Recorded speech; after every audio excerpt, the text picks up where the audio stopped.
Hi all, Wolf Lord Rho here.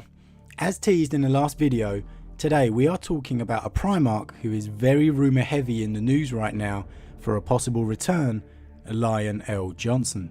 In fact, this week will be dedicated to the Lion. But today, I'll kick off the first video with a particular dealing he had with his brother Perturabo, Primarch of the Iron Warriors. Now, spoiler warning as usual.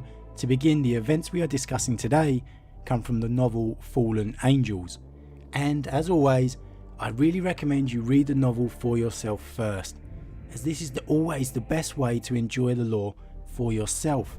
And of course, we help to support Games Workshop and the Great Black Library, as without them, we wouldn't be here discussing the lore that we all love.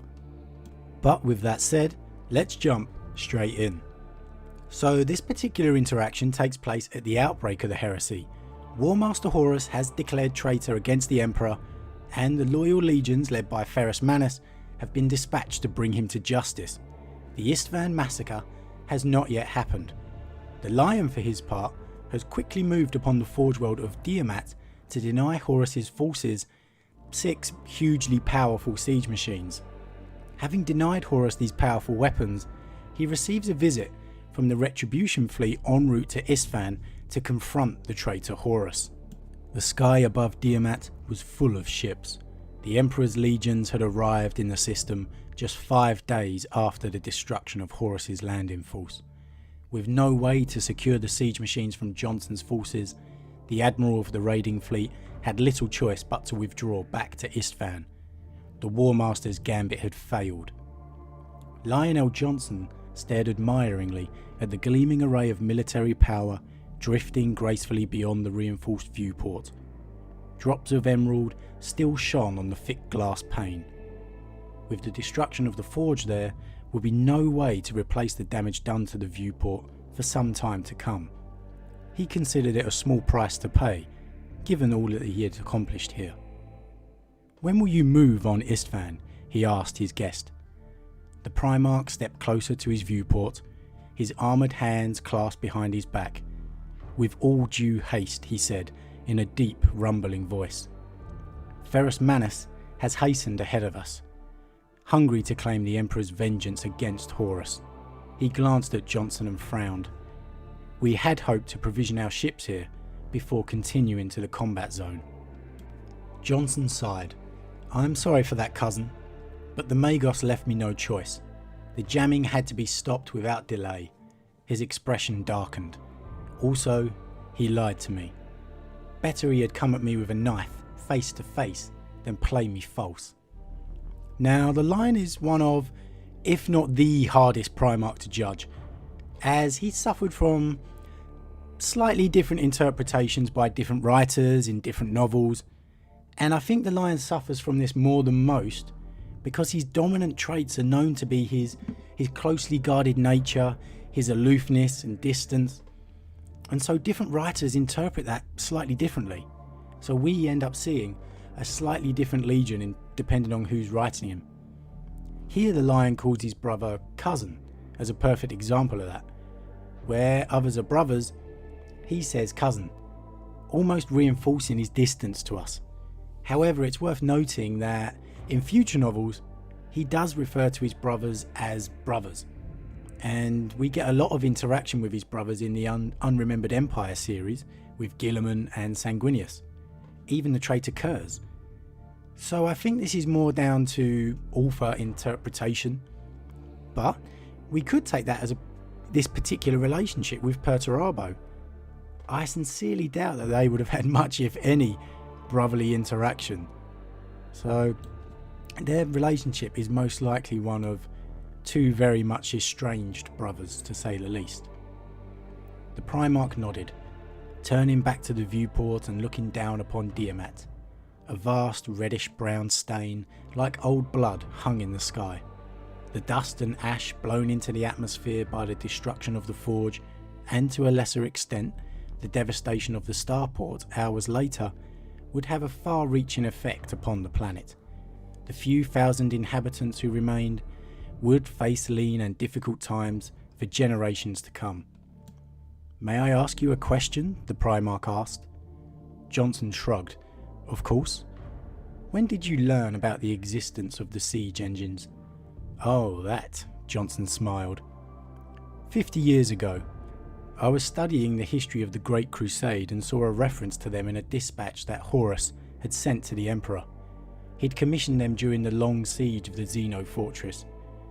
Horus tasked the masters of Tiamat to create continental siege machines, vast artillery pieces that could devastate the most powerful fortifications. He spread his hands. The war machines took much longer for the forge masters to complete than planned. By the time they were finished, the campaign had been over for a year and a half, and Horus had moved on to other conquests. So the weapons were put into a depot here against the day when he would come to claim them. Then came Istvan. The Primarch grunted in understanding. Then came Istvan, he agreed. When I heard about the rebellion, it was obvious to me that Horus' path must ultimately lead to terror, Jonson said. Even if he were to somehow prevail against you and the other legions, the War Master couldn't claim total victory so long as the Emperor was safe in his palace. No, for Horus to triumph, our father would have to die, and that meant a long and costly siege of terror. The Primarch glanced at Jonson again and bowed his head in admiration. You have performed a masterstroke, brother. Truly. Rather than confront Horus directly, you've defeated him with only a handful of troops. He smiled slyly. I begin to think the title of War Master was placed upon the wrong brow. Jonson smiled at the compliment. From you, brother. That means something. Thank you.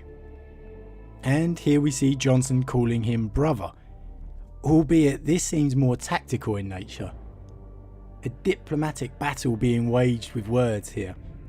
There are few Primarchs more strategical than the Lion, and here he displays his skills with words as opposed to weapons. He always felt he was the best choice for War Master. It doesn't mean something to him emotionally, coming from Perturabo. What he really means by that is, you're right, I should have been War Master. What now? The Primarch asked. Will you accompany us to Istvan? No, Jonson said. I must return with all haste to the Shield Worlds and prepare the Legion for the trip to Terra. In fact, I think it best if no one outside you, I and the other Primarchs, ever knew I was here. I wouldn't want the Emperor to believe I did any of this with an ulterior motive in mind. The Primarch considered this at length and nodded. A prudent choice, and a very humble one. Jonson leaned forward in his chair. Well, naturally, he said. His expression grew serious. I don't do this for the accolades, brother. Nor for the power. Not really. I do this for the good of the Imperium. Horus became our father's favourite son for no other reason than fate. Had I been the first one found, I would be War Master today. No offence. The Primarch smiled. None taken. So I can count upon your support when the time comes? I feel that the Emperor will need to choose a new War Master very quickly if the Great Crusade is to continue.